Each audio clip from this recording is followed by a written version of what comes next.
Vasaļi. Šodien plānoju uztaisīt testu par patēriņu. Cik mana Tesla patērē 70, 80 un 90 km/h braucot. Labs laiks.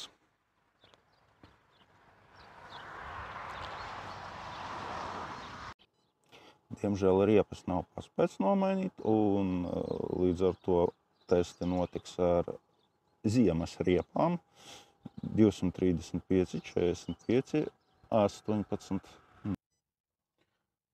Plānoju 84 km braucienu 3 reizes, 90, 80 un 70. Nu, un tad redzēs. Nonulēsim rādītājus un brauksim. Braucam 90 km ātrumā pēc GPS, un spiedometrs mums uzrāda 93 km/h.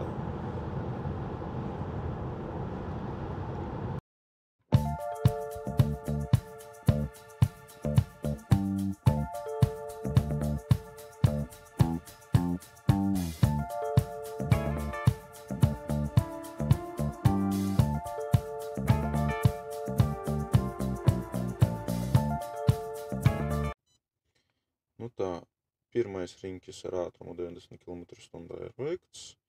Nobraukts 87,5 km ar patēriņu 147,8 Wh uz kilometru.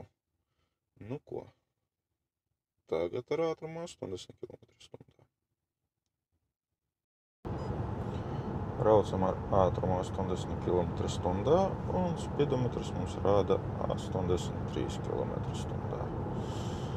Nu, skatāmies.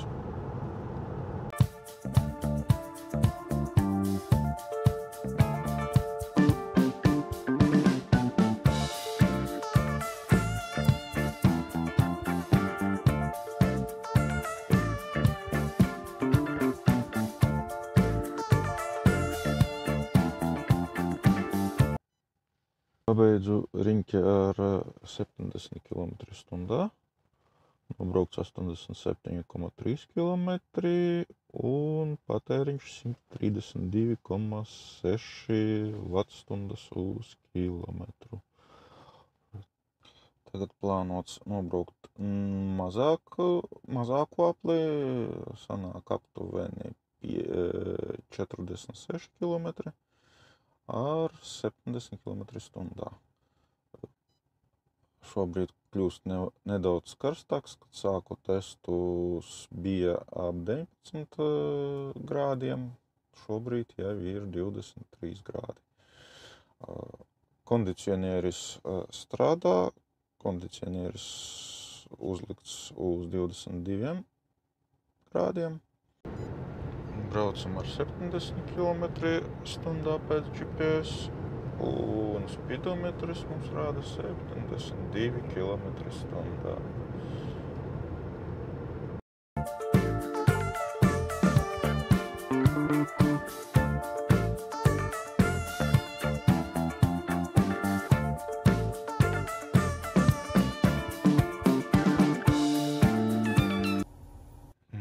Un pēdējais brauciens ar 70 km/h, nobraukti 7,7 km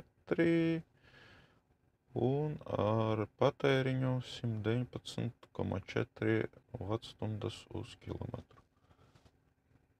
Kopumā šī testā būtībā ir nobraukts 224 km ar vidējo patēriņu 137,3 Wh uz kilometru. Sākām testu ar 80% uzlādi, šobrīd ir 31% uzlāde. Kāds būtu kopsavilkums visam šim pasākumam? Nu, mēs redzam, ka pie 90 km/h mašīna ir diezgan ekonomiska, un ka mēs varam ietaupīt līdz pat 20% no patēriņa, braucot ar 70 km/h. Nu, tas iespējams šad tad var noderēt, kad mums ir zema uzlāde un vajag daspiest, davilkt līdz vajadzīgai uzlādes vietai. Šoreiz tas ir viss, nu un tiekamies!